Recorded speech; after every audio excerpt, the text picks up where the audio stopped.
오늘 우리에게 주시는 하나님의 말씀은 시편 23편 1절부터 6절 말씀입니다.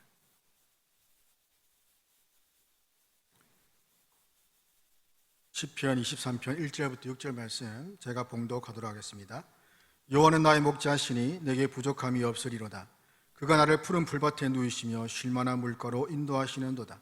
내 영혼을 소생시키시고 자기 이름을 위하여 의의 길로 인도하시는도다.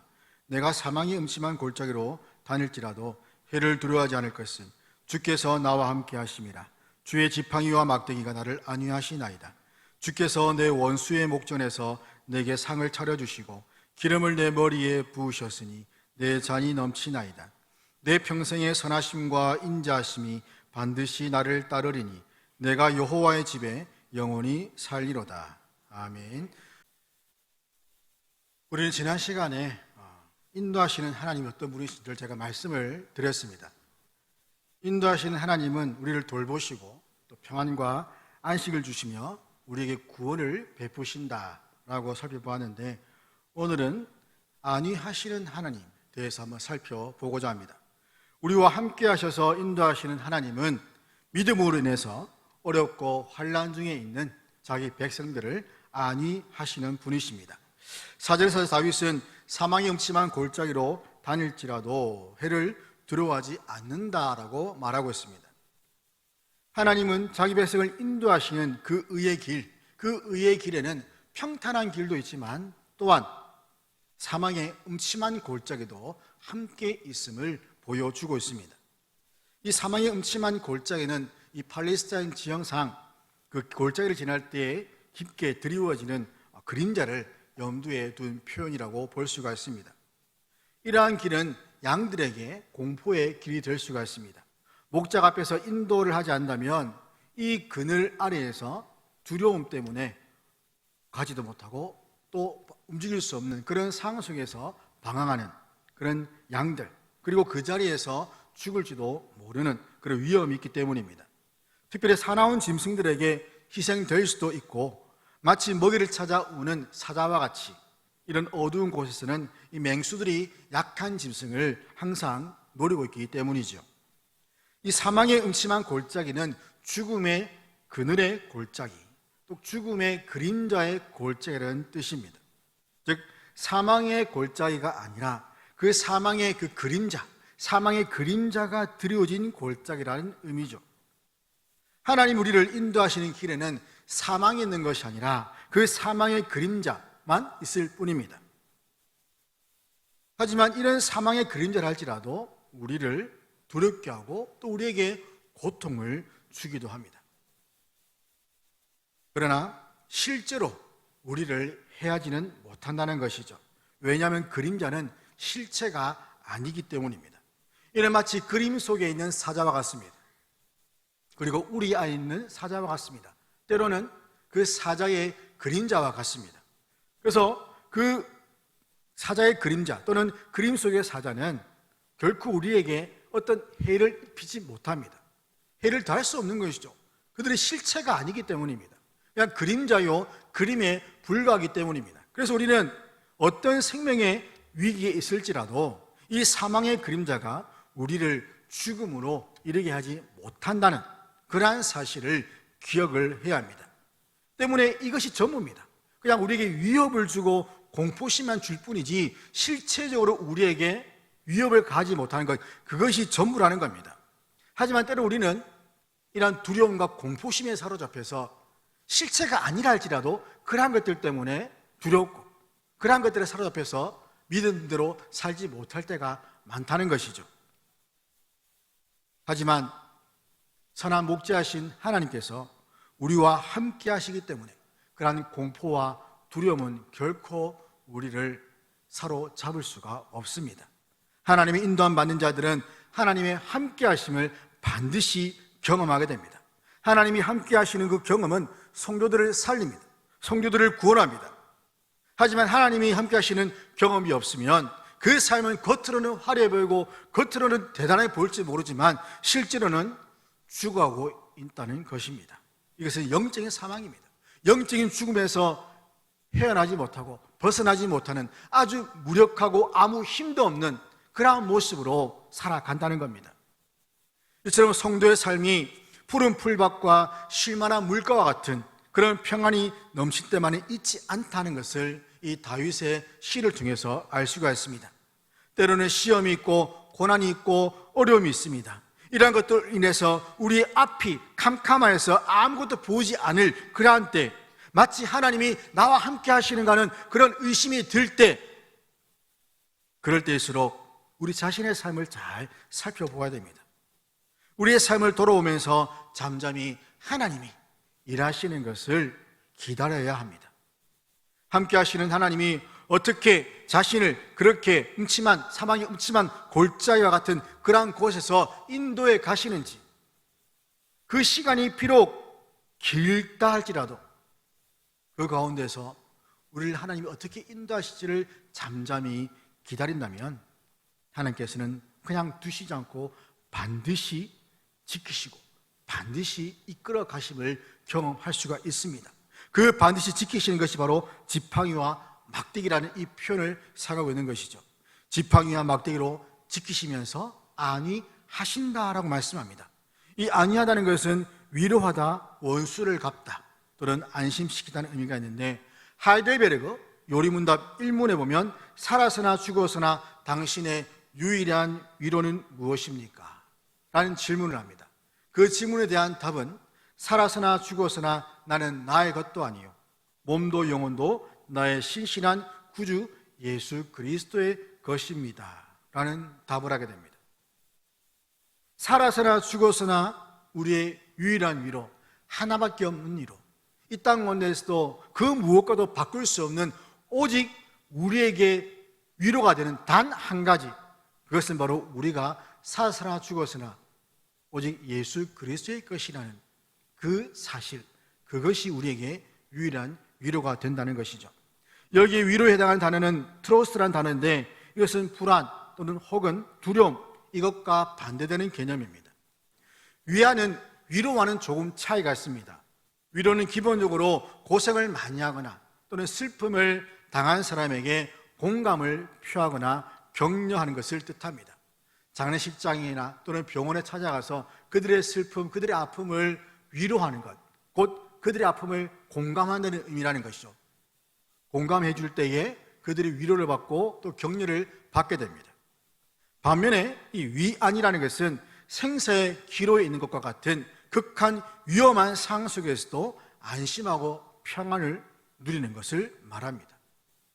지진이나 또는 자연재해와 같이 어떤 큰 어려움이 있을 때에 그러나 극한 상황 속에서도 전혀 흔들리지 않는, 두려워하지 않는, 그 가운데서도 나는 살아나갈 것이라는 그런 마음 가운데 생기는 위안, 그것이 바로 하나님 주시는 위안이라는 것이죠.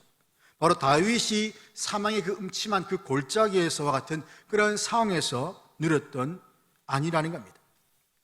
제자들이 예수님과 함께 배를 타고 갈릴리 호수를 건널 때에 바람이 불고 파도가 높게 일었습니다.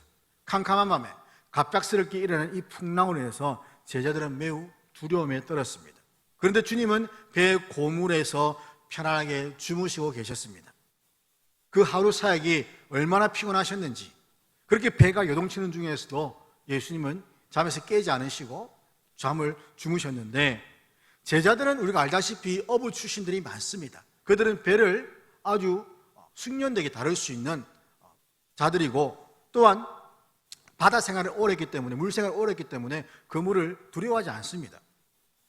하지만 그들은 두려웠습니다. 그래서 주무시는 예수님을 흔들어 깨웁니다. 예수님, 일어나십시오. 일어나서 우리를 구원해 주십시오. 주여, 우리가 죽게 되었으니 우리를 구원하소서. 주님은 일어나셔서 어떻게 하셨습니까? 먼저 그들의 믿음이 작음을 책망하셨습니다. 그리고 바다와 파도를 향해서 명령하셨습니다. 잠잠하라. 그러자 바다와 파도는 잠잠해졌습니다. 제자들은 이럴 것을 보고 도대체 이 사람이 누구기에 바다와 파도가 잠잠하느냐? 바람과 파도도 순종하는가? 이 사건은 예수님이 오병이어의 기적 후에 바로 일어난 일입니다. 그들은 예수님의 그 놀라운 기적들을 보았습니다. 경험했죠. 그들이 직접 음식을 나눠줬을 때에 음식이 멈추지 않고 계속해서 나오는 것을 경험했습니다. 하지만 이런 놀라운 능력을 보고서도 그들이 처한 그 상황, 그 당장에 처한 그 현실을 볼 때에 그들 마음 가운데 두려움이 생겨났던 것입니다. 그들은 폭풍우 속에서도 참된 위안을 주시는 창조주 하나님이 그들과 함께 계셨음을 깨닫지 못했기 때문에 그들은 두려움에 사로잡혔던 것이죠. 예수를 믿는 우리는 예수님의 소유입니다. 예수님이 우리의 주인이 되십니다. 그래서 세상을 보고 두려워할 것이 아니라 함께 하시는, 우리를 소유하고 계시는 그 예수 그리스도로 주님을 보아야 됩니다. 주님만이 참된 평안을 주시기 때문이죠. 시편 94편 19절 보면 내 속에 근심이 많을 때에 주의 위안이 내 영혼을 즐겁게 하십니다. 내 안에, 내 마음 가운데 근심이 가득한데 주님의 그 위안, 주님이신 그 위안이 내 영혼을 즐겁게 한다고 합니다. 마음 가운데 근심이 있는데 무엇으로 우리가 즐거워할 수가 있을까요? 그럴 수가 없습니다. 하지만 하나님 주시는 그 위안으로 말미암아 내 영혼이 즐거워한다. 이것이 바로 주님이 주시는 평안이라는 것이죠. 지금 여러분의 삶은 어떻습니까? 무엇으로부터 이 안위를 얻으려고 합니까? 아이들은 장난감이나 또는 청소년들은 스마트폰의 게임이나 또는 컴퓨터 게임 등으로 자기의 그 마음 가운데 있는 근심, 걱정, 염려들을 다 털어내고 안위를 얻으려고 합니다. 어른들은 은행 잔고나 부동산이나 주식이나 또는 자녀의 성공이나 명예나 권세 이러한 것들로부터 위안을 얻으려고 합니다. 하지만 우리가 알다시피 이러한 것들은 잠깐 있다가, 잠깐 내 손에 있다가 사라져버릴 아주 일시적인 것에 불과한 것들이죠. 바람처럼, 안개처럼 잠깐 있다가 사라질 그런 것들에게 우리가 안위를 얻으려 한다면 그 안위는 오래가지 못합니다. 금방 사라져버립니다. 그것들이 사라짐과 동시에 사라져버리는 것이죠. 그러면 다시 근심이 찾아오게 됩니다. 그러기에 우리는 일시적인 것이 아니라 영원한 것을 찾아야 됩니다. 땅의 것이 아니라 위의 것을 찾아야 한다는 말입니다. 우리가 어려움 중에 있을지라도 흔들리지 않는 그 안위를 누리게 하시는 하나님을 찾고 구하십시오. 하나님은 이 세상에 안위를 주시는 분입니다. 노아의 홍수를 통해서 우리는 하나님께서 이 땅 가운데 안위를 주신 분임을 알 수 있습니다. 노아의 이름이 안위죠. 하나님은 노아를 통해서 세상에 홍수를 보내셔서 심판하셨는데 또한 동시에 노아를 통해서 세상을 안위하셨습니다. 홍수로 망해야 할 이 세상을 노아를 통해서 그의 8 식구를 통해서 구원의 은혜를 베푸심으로써 안위하셨던 것이죠. 요셉은 어떻습니까? 요셉은 하나님께 꿈을 받았습니다. 형에게 미운 털이 박힌 이 요셉이 형들에게 가서 꿈 이야기를 함으로써 더 깊은 위험을 받게 하셨고 또 애굽의 노예로 팔리게 하셨습니다. 하지만 그는 거기서 하나님과 함께함을 경험했습니다. 그가 하는 모든 일들이 범사의 형통함을 보고 그들이, 그 주인이 요셉이 하나님이 그와 함께 하심을 보았던 것이죠.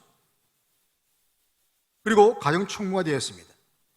그가 하는 모든 일에 하나님이 복을 내리셨습니다. 하지만 요셉은 그 주인 아내의 유혹을 뿌리치는 바람에 감옥에 가게 되었습니다. 그가 주인의 아내의 유혹을 뿌리친 것도 하나님의 함께 하심의 은혜였다는 것을 기억해야 됩니다. 하나님이 함께 하지 않으셨다면 요셉은 그 여주인의 유혹에 쉽게 넘어갔을지도 모릅니다. 여주인과 좋은 관계를 유지하면 그 집에서 더 큰 권력을 가질 수 있지 않을까 하는 생각도 할 수 있겠죠. 하지만 그는 유혹에 넘어가지 않았습니다.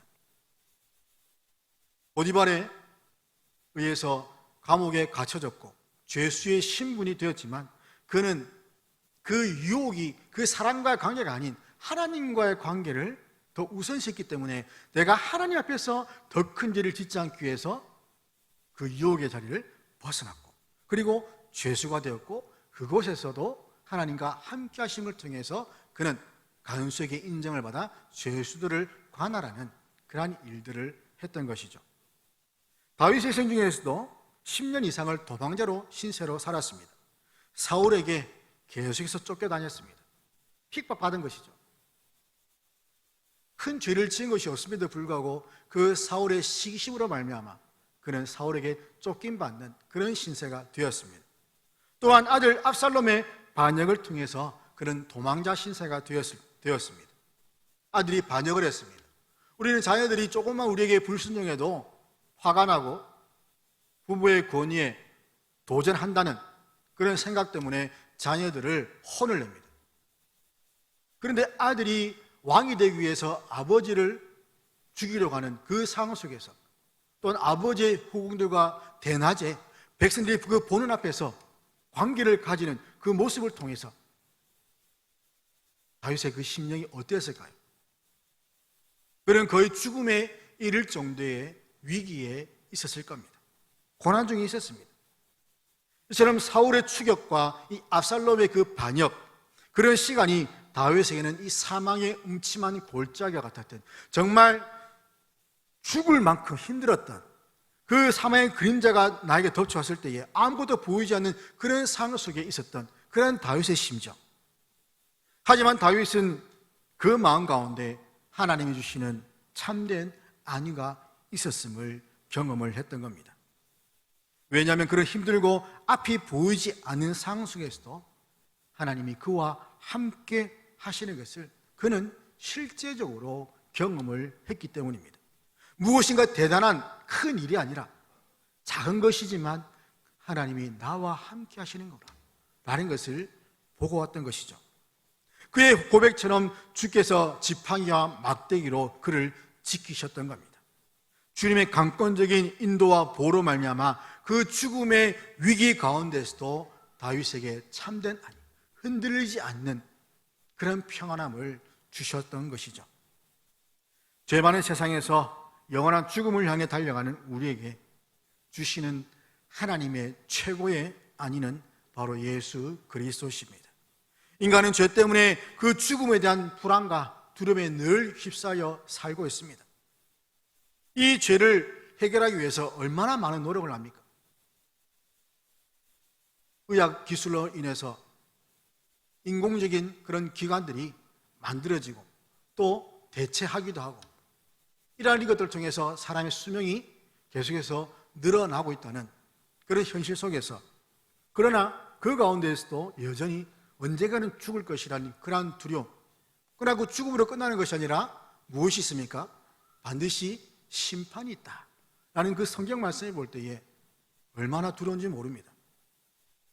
이 죄 때문에 반드시 죽어야 하는 그 두려움에 사로잡혀 사는데, 이 죄를 해결하시기 위해서 하나님께서는 하나밖에 없는 아들을 이 땅 가운데 보내셨던 것이죠. 때문에 그분을 믿는 자는 멸망치 않고 자녀의 권세와 영생을 얻는 은혜를 누리게 됩니다. 이것이 우리에게 큰 안위라는 겁니다. 죄 때문에 반드시 죽어야 하는 우리에게 그 영원한 생명 되시는 하나님의 자녀의 그 권세와 영생을 주시겠다는 그 약속, 그 약속을 받은 자들이 그 약속 때문에 그 마음 가운데 얼마나 기쁨이 있겠습니까?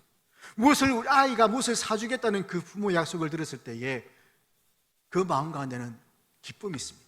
기대가 있습니다. 소망이 있습니다.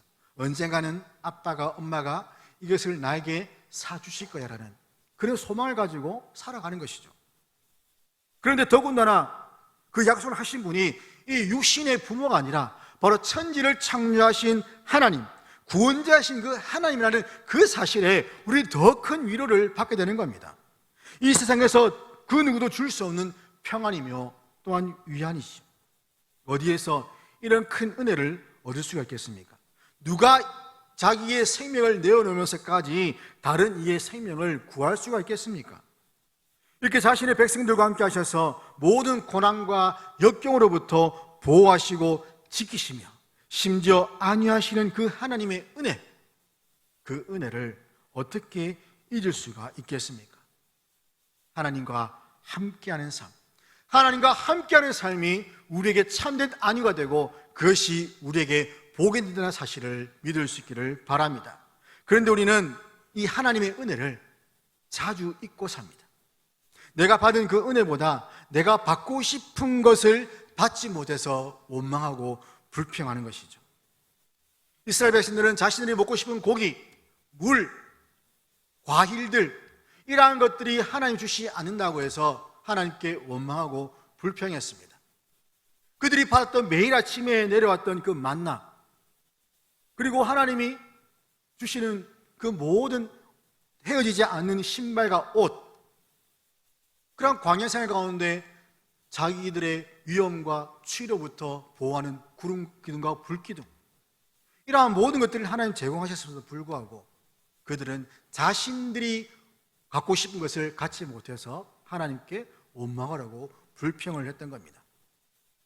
우리도 마찬가지입니다. 세상이 주는 그 근심, 곧 이 세상의 삶 때문에 우리는 근심하며 살아갑니다. 사람은 눈을 뜨고 일어나면 염려와 근심으로 시작합니다.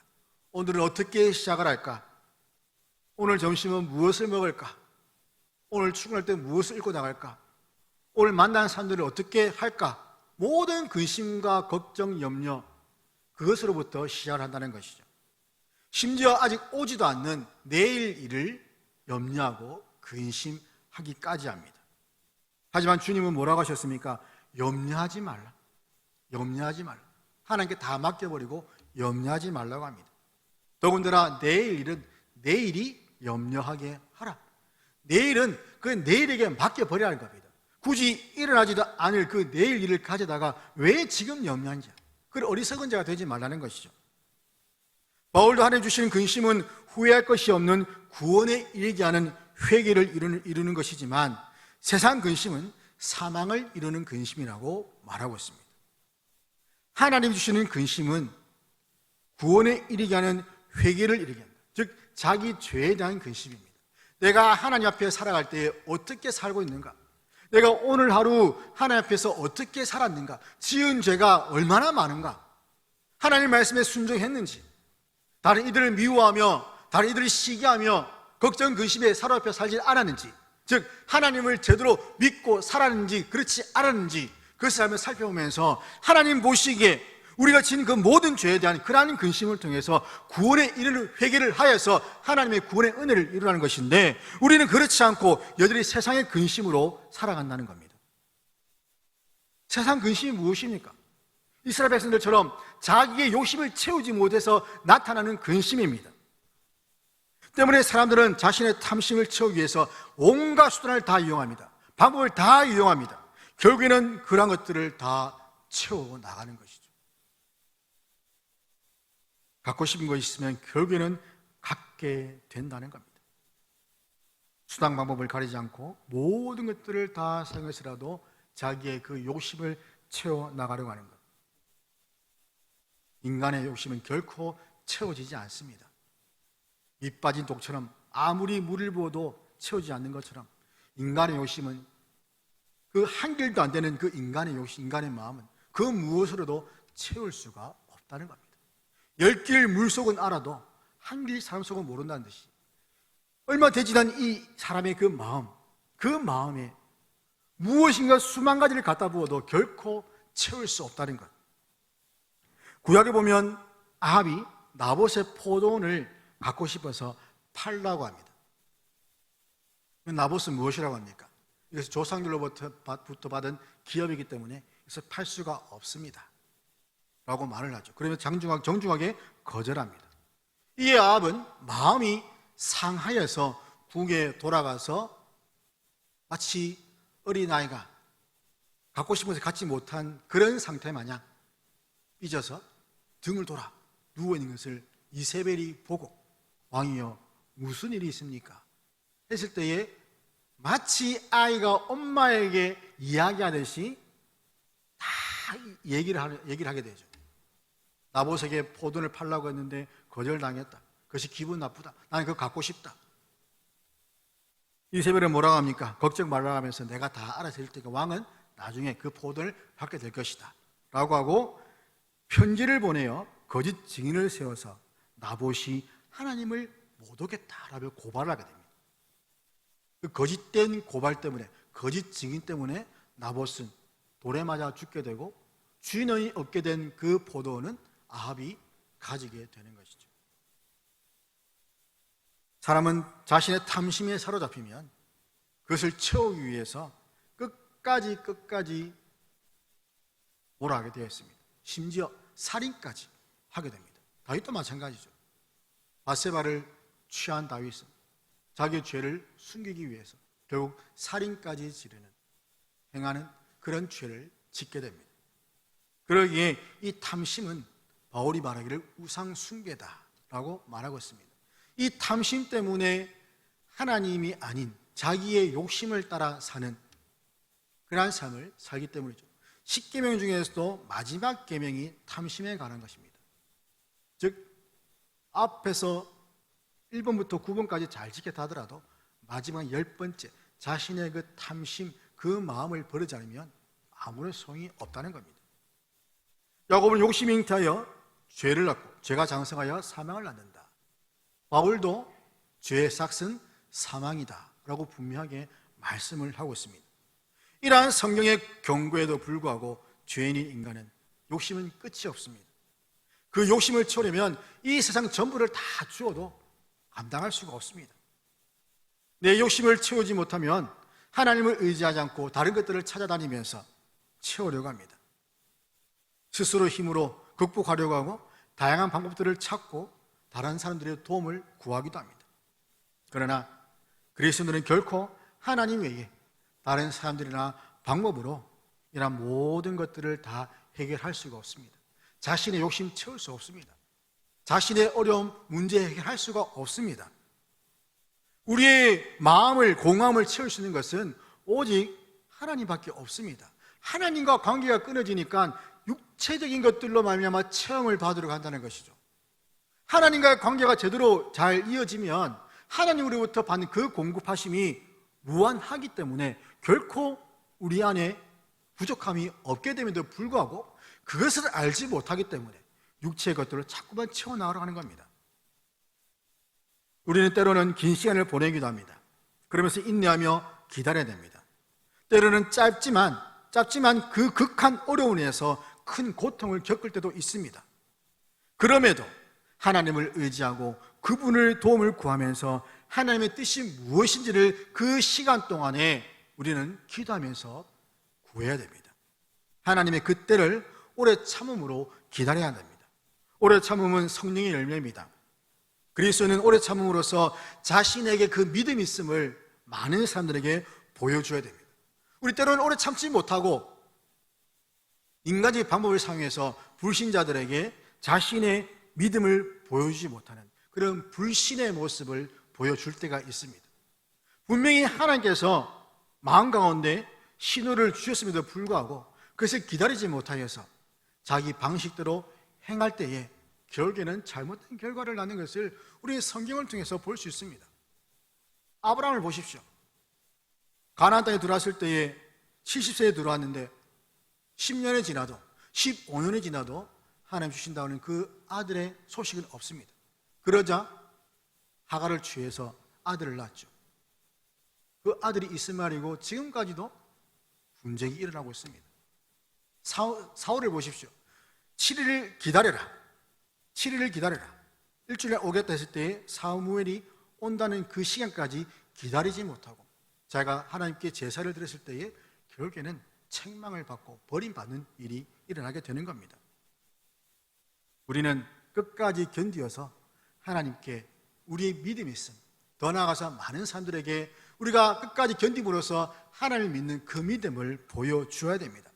내가 믿는 하나님이 어떤 분인지를 내 삶을 통해서 보여주어야 한다는 것이죠.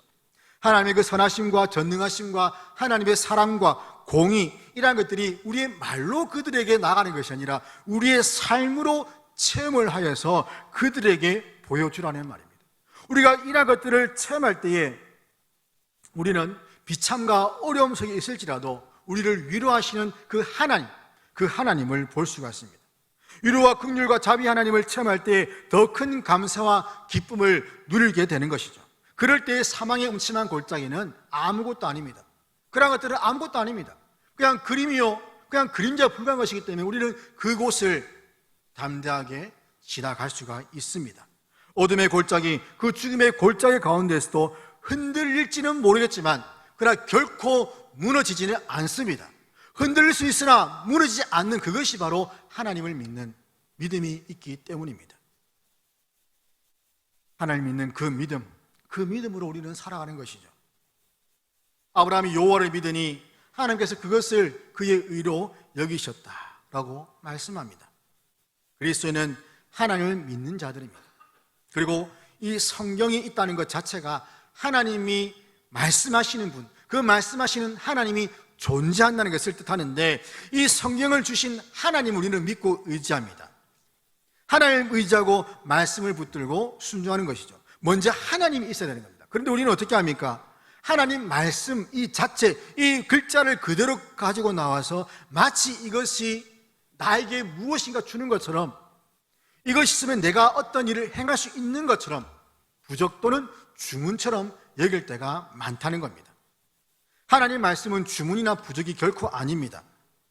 우리는 성경 이 자체가 아니라 성령을 통해서 말씀하시는 하나님, 그 하나님을 믿는 겁니다. 하나님 말씀을 읽고 묵상하는 것은 하나님이 어떤 분인지를 알기 위해서입니다. 말씀하시는 하나님이 어떤 분인지를 알기 위해서, 그 말씀하시는 하나님을 우리가 경험하기 위해서 성경 가운데 나오는 그 하나님이 이럴 때는 이런 모습으로 나타나시고 저럴 때는 저런 모습으로 우리에게 도움을 주시고 은혜를 베푸시는 분임을 우리가 보기 위해서 말씀을 읽는 것이죠. 그래서 성경은 하나님이 어떤 분인지를 알려주는 하나님의 말씀인 겁니다. 그 말씀하시는 하나님께 순종할 때에 하나님은 복을 주시는 것이죠. 그래서 말씀하시고 행하시는 하나님을 믿는 자가 참된 위안을 누릴 수가 있습니다. 그리스도는 오직 하나님을 더욱더 의지해야 합니다.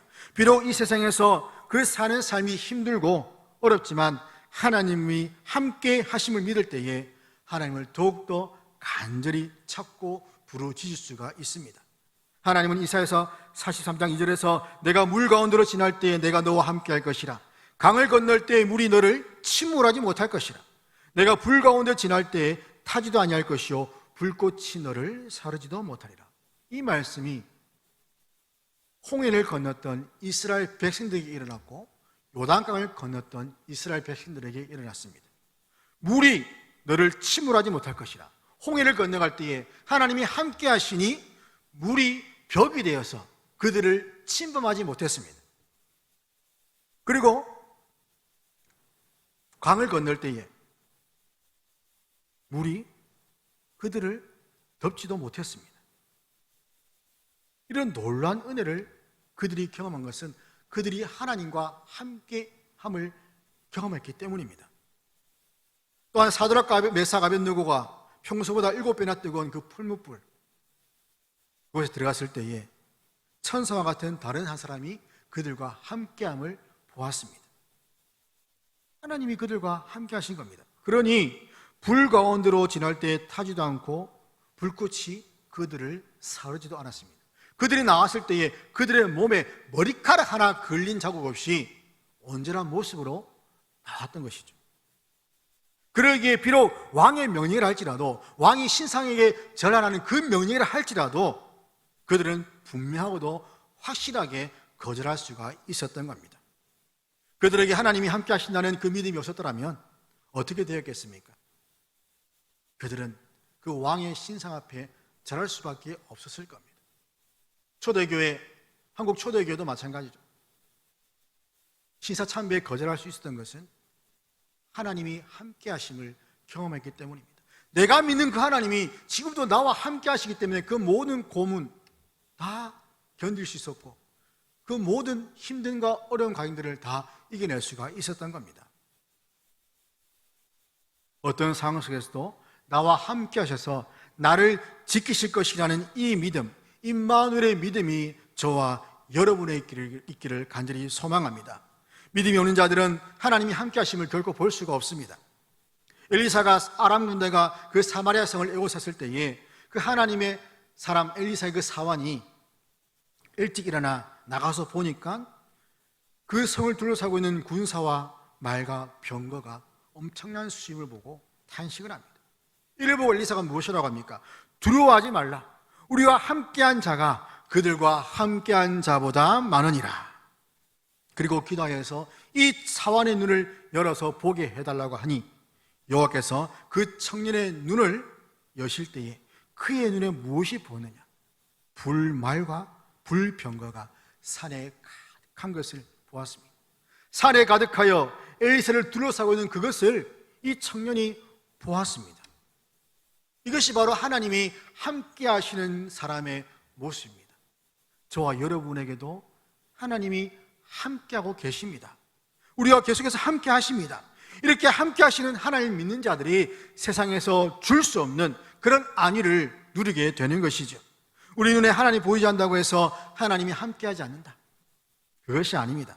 하나님은 우리 마음 가운데 성령으로 함께 하십니다.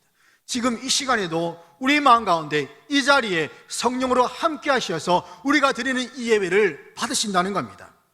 그래서 어떤 상황이 있든지 어떤 형편이 있든지 하나님께 간절히 구하고 나가십시오. 나를 사랑하는 자가 나의 사랑을 입으며 나를 간절히 찾는 자가 나를 만날 것이다. 너희가 전심으로 나를 찾고 찾으면 나를 만나리라. 그리스도로서 간절히 찾고 구해야 할 분은 오직 하나님 한 분밖에 없습니다. 찾고 구하는 자에게 가장 좋은 것을 주신다고 하신 그 하나님의 그 말씀, 그 하나님을 믿고 구하십시오. 사망의 음습한 골짜기와 같은 그런 낙심과 절망이 우리 마음 가운데 생긴다 할지라도 하나님이 함께 하시면 그곳이 바로 천국입니다. 그곳이 바로 하나님 나라입니다. 바울은 이렇게 말합니다. 내가 확신하노니 사망이나 생명이나 천사들이나 권세자들이나 현재일이나 장래일이나 능력이나 높음이나 깊음이나 다른 어떤 피조물이라도 우리를 우리 주 그리스도 예수 안에 있는 사랑에서 끊을 수 없으리라. 이런 확신을 가짐으로 어떤 상황 속에서도 담대할 수 있는 여러분들 될 수 있기를 바랍니다. 사랑하는 성도 여러분, 저와 여러분은 이 세상에 속해 있지 않습니다. 몸은 이 땅 가운데 살지만 우리의 신분은 하나님 나라의 백성입니다. 즉 예수 그리스도의 소유입니다. 그 무엇도 심지어 사탄이라 할지라도 예수 그리스도 안에 있는 저와 여러분에게 어떤 위협을 해할 수도 없고 어떤 악한 일도 행하여서 우리를 하나님의 사랑에서 끊어낼 수가 없습니다. 그럼 우리를 떠나지 않으시고 함께 하셔서 안위하시는 하나님께 날마다 감사하고 찬송과 영광을 돌려드리는 저와 여러분이 될 수 있기를 주의 이름으로 간절히 축원합니다. 기도하겠습니다. 하나님 감사합니다. 저희를 사랑하셔서 늘 함께 하시는 하나님을 찬양합니다. 우리는 예수 그리스도의 소유이고 하나님의 백성임을 기억하면서 이 세상에 있는 어떤 것이라 할지라도 우리를 예수 그리스도 안에 있는 사랑으로부터 끊을 수 없음을 믿으며 날마다 담대하게 우리가 처해 있는 모든 상황 속에서도 믿음으로 이겨낼 수 있는 삶을 살아갈 수 있도록 선하게 인도하여 주시옵소서. 예수님 이름으로 기도드립니다. 아멘.